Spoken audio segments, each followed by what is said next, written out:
Pessoal, vamos para a nossa próxima conversa? Vamos falar um pouquinho sobre a pandemia da Covid-19 agora? Vou trazer alguns dados antes. Olha só, o país ultrapassou essa semana os 580 mil óbitos pela Covid. Nessas últimas 24 horas foram 703 novas mortes pela doença e há 9 dias agora o país apresenta uma tendência de queda na média móvel de mortes, que ficou abaixo das 700 mortes por dia. Eu vou chamar para essa nossa conversa o Paulo Bus, que é professor emérito da Fundação Oswaldo Cruz e é membro titular da Academia Nacional de Medicina. Paulo, uma honra recebê-lo por aqui. Tudo bem com você? Tudo bem, espero que com você também e com todos os que estão nos assistindo esteja tudo bem. Na medida do possível, né, professor? É, Vamos falar sobre essa pandemia. Os números mostram, então, essa tendência de queda de mortes, de estabilidade. Mas há um alerta já por parte de profissionais, de pesquisadores, em relação à Delta, que pode voltar a encher UTIs, encher hospitais, por conta, inclusive, desse esgarçamento das medidas de proteção, como isolamento social, como uso de máscara. Eu queria que primeiro você desse esse panorama na sua visão em relação ao que a gente passa nesse momento com a Delta em circulação. a variável que nós temos, o diferencial que nós estamos tendo da pandemia agora é exatamente a variante Delta, que entrou com força no Brasil, como entrou em outros países, e ao fazer isso, ela produz uma mudança digamos, na trajetória que a pandemia vinha, ah, nos vários países vinha tendo, porque ela é uma variante mais contagiosa, contagiante, quer dizer, ela se transmite com mais facilidade e também já está se percebendo que ela produz uma doença mais complexa, um quadro clínico que leva a exigências de maior intervenção do sistema de saúde. Ela não é uma gripezinha, não é? A variante Delta ela se caracteriza por maior agressividade, tanto na contagiosidade, quanto na letalidade, quanto na gravidade dos casos, exigindo uma intervenção mais forte do sistema de saúde. Então, nós viemos, de fato, estamos numa curva de descenso, tanto no número de casos como no número de mortes, mas a variante Delta, se nós não tomarmos os cuidados que você mesmo já comentou, né, de manter o distanciamento físico, não aglomerar, usar máscara, etc., etc., nós podemos ter uma surpresa de novo nas próximas semanas, o que é muito ruim para o Brasil em todos os sentidos, né? Para a economia, mas também para a nossa vida, para a saúde, para a ameaça às nossas famílias, etc. Nós precisamos manter alerta, a alerta que já foi dada, inclusive, pela própria autoridade sanitária e pela Fiocruz, enfim, pelos médicos, etc. Eu tenho lido muito sobre essa pandemia oculta que a variante Delta traz, inclusive, porque por ela ter sintomas muito parecidos, às vezes, com o de uma gripe, as pessoas deixam de ir atrás, deixam de se testar, e isso pode acabar levando a maior contaminação, porque você não sabe que você tem e acaba contaminando outras pessoas. Existe esse risco por conta da variante? Esse risco já existiu desde sempre, porque os sintomas não mudam. A variante, seja a variante que for, né, seja a, a delta, a gama, todas elas dão sintomas respiratórios. Elas começam com uma infecção respiratória alta, coriza, febre, dor de garganta, e depois elas podem evoluir para uma doença pulmonar e também para uma doença sistêmica, que afeta rim, coração, cérebro, etc. Eu eu ouvi já comentários de colegas e essa coisa da pandemia oculta, eu não acho que esse seja um conceito que nós devemos nos preocupar muito. Para mim, independente de que variante tenhamos, nós precisamos seguir a passo firme com a vacinação, né? Sempre seguros de que qualquer que seja a vacina, ela produz efeitos protetivos, então nós temos que vacinar toda a nossa população alvo e continuar com as medidas que nós já viemos individualmente, devemos continuar com as medidas que já deveríamos estar mantendo, isto é, o distanciamento físico, não aglomerar, etc. Agora, é preciso também que o poder público ajude. No meu julgamento, e conforme muitos colegas, uma das principais fontes de contaminação é o transporte público. Quer dizer, o transporte público é um lugar com grande aglomeração, seja nos ônibus, nos trens, nas barcas, como é o caso do Rio de Janeiro, né? Só para exemplificar que são todos os módulos, né, de transporte, são todos os que são concedidos às empresas que recebem a concessão há anos e tal, ela não adapta a pandemia, ela se adapta à demanda. Então, se reduz a demanda, porque a pessoa não está mais, muitos não estão saindo de casa, ela reduz os ônibus. Então, nós continuamos tendo latas de sardinha ambulantes na cidade, né? Era preciso que o poder público regulasse isso de forma muito precisa. O poder público deveria, com o poder sobre os transportes concedidos, e quando tem empresa pública sobre as suas próprias empresas, não pode reduzir o número de ônibus. As empresas que ganharam dinheiro e ganham muito dinheiro no transporte público, elas têm que fazer um aporte agora de contribuição, que é manter os ônibus em número e periodicidade que permita que nós não tenhamos enormes aglomerações dentro dos ônibus, onde as pessoas estão próximas uma da outra, tossindo, respirando. A contaminação é evidente, não precisa ser um médico, um grande especialista em saúde pública para dizer isso. Então, nós precisamos que individualmente tenhamos esse comportamento, mantenhamos o comportamento, mas é que certas políticas públicas, o controle, por exemplo, sobre bares, festas clandestinas, que são, com o transporte público, os lugares onde nós temos o maior número de contaminações, nós deveríamos ter uma ação do poder público efetiva, compromissada com mudar essa situação coletiva, que só pode ser mudada pela ação do poder público, e, claro, por um nível maior de consciência da nossa população, né? Paulo, na sua avaliação, então, esse não é o momento de flexibilizar como a gente tem visto pelo Brasil todo, porque inclusive em São Paulo, você fala do transporte público cheio, mas há autorização para esses grandes eventos acontecerem, né? Vai ter jogo de futebol com arquibancada lotada, vai ter Fórmula 1, se eu não me engano, então assim, já há uma liberação de grandes eventos acontecendo nesse momento. Na sua avaliação, é o momento de se fazer essa flexibilização ou ainda não? Eu acho que não. E eu não estou aqui, digamos, dando uma opinião pessoal, uma opinião destituída de sustentação. Não. O que nós já aprendemos é que nos lugares onde isso, digamos, foi feito de uma maneira abrupta e descontrolada, a infecção voltou a acontecer, não é? Nós temos exemplos de Israel, não é? Mesmo com nível alto de imunização, quando Israel relaxou, os casos subiram e as mortes voltaram a subir em Israel.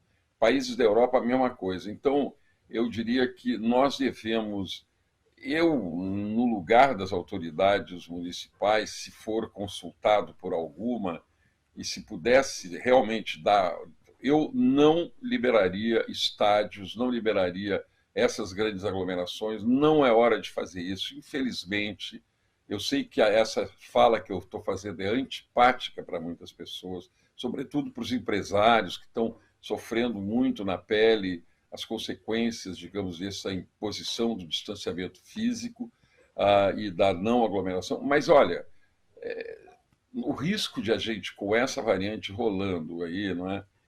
E também com o nível de imunização não tendo chegado ainda ao nível, digamos, ao padrão, ao nível necessário, nós não deveríamos fazer uma flexibilização com essa rapidez. E eu acho que nós podemos ter uma surpresa de novo, e voltar a ter que fechar, voltar a ter sofrimento individual, gente das nossas famílias morrendo, o poder público tendo que se explicar. Eu acho que nós devíamos ir com muita cautela, muita cautela. Em relação a variantes ainda, há uma nova variante que foi comentada inclusive pela OMS, a Organização Mundial da Saúde, que é essa MU, que foi identificada pela primeira vez na Colômbia, e daí ela foi listada como uma variante de interesse, deve ser monitorada. A gente conversava, inclusive, agora nos bastidores, né, Paulo, sobre essas novas variantes e o potencial de risco que elas oferecem. Então, assim, o que é essa MU? Qual é o potencial de risco? O que a gente deve ficar em alerta em relação a essas novas variantes que vão aparecendo? Explica para a gente. As variantes, elas se originam exatamente da replicação em maior quantidade do vírus. Quer dizer, quanto mais o vírus se replica ou se multiplica, né, porque o vírus não se reproduz, o vírus replica. Né, é uma palavra técnica, porque ele não tem aparelho reprodutor, então ele não se reproduz.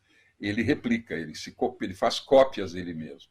E nas cópias com maior intensidade, às vezes altera-se a favor do vírus alguma das replicações e o vírus adquire maior facilidade de se transferir de pessoa para pessoa, aumenta a sua contagiosidade. E, eventualmente, também a capacidade invasiva dele, né, e a quantidade, a replicação dentro dos corpos. Então, aumenta muito a carga viral, e aí você pode ter tanto o maior contágio com maior letalidade, ou contágio igual com maior letalidade, ou menos contágio com menos letalidade. E aí a disputa, vamos dizer, que se estabelece entre qual das variantes vai predominar, depende desses fatores, contagiosidade, letalidade. Né?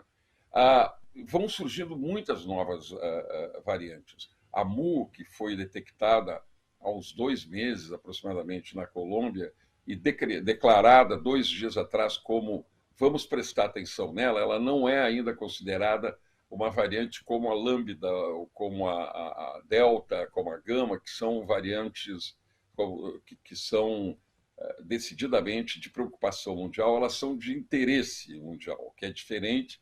E aí vamos acompanhar pelo sequenciamento.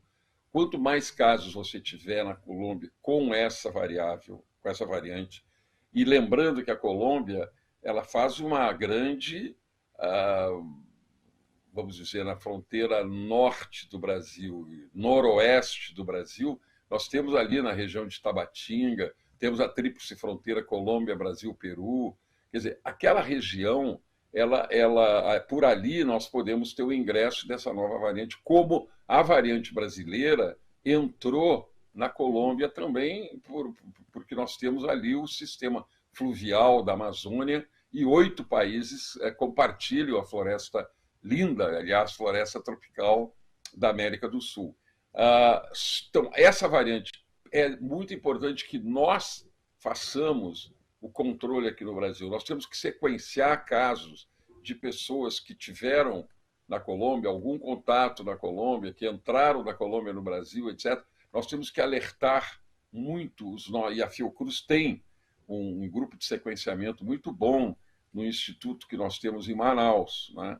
E esse instituto, o Instituto Leônidas e Mariadini, assim se chama, é o Instituto da Fiocruz em Manaus, ele já está com todas as baterias voltadas para casos que circulem naquela região, procurando detectar se essa variante MU ela está ingressando no Brasil. Nesse momento, nós não sabemos precisamente qual é o nível de contagiosidade nem de letalidade que ela agrega às demais existentes. Não é? Então, ela não tem que... Não temos nada para fazer com a MU, a não ser ampliar o sequenciamento nas regiões que o Brasil... E prestar atenção no sequenciamento que nós podemos ter a chegada de uma quantidade grande dessa variante também no Brasil, particularmente a região norte e aquela região fronteiriça com Colômbia e Peru. Nós devemos ter atenção e eu quero dizer-los, por seu intermédio aqui do seu programa, nós estamos atentos lá, nós estamos sequenciando. Perfeito. Sobre a pandemia e o tempo de pandemia aqui no Brasil, professor Paulo, por que a pandemia tem se esticado tanto aqui no Brasil? Você considera que os fatores políticos nos levam a ter essa pandemia exacerbada aqui no país e durando tanto tempo, mesmo por conta dessa vacinação que foi atrasada por conta de tudo que a gente tem descoberto agora com a CPI da Covid? Você tocou nos 2 pontos, a meu ver, essenciais. Primeiro, o atraso na vacinação. Agora nós adquirimos um ritmo. O SUS está demonstrando que a nossa capacidade, tendo vacina, nós fazemos facilmente 2 milhões de doses, aplicamos 2 milhões de doses. Seja primeira dose, seja segunda dose, pouco importa. Se nós tivéssemos uma vacina em quantidade suficiente desde o início, nós já estaríamos há muito tempo com a nossa população vacinada, até porque a nossa população, existem os negacionistas, principalmente ligados às igrejas, aos fundamentalismos religiosos que ocupam grande parte, uma boa parte da população brasileira, mas, de forma geral, a população brasileira gosta de ser vacinada, aceita bem as vacinas e aceita bem a própria vacina contra a Covid-19, exceto alguns irresponsáveis, que eu não preciso denominar aqui quem são. Então, esse campo da questão da vacina, da disponibilidade da vacina, é uma das razões pelas quais o Brasil estendeu excessivamente, poderíamos dizer, ou além do que nós desejaríamos, o patamar se manteve alto, foi longo e alto, tantos casos quanto mortes. E a outra questão diz respeito exatamente a essa falta de coordenação, né?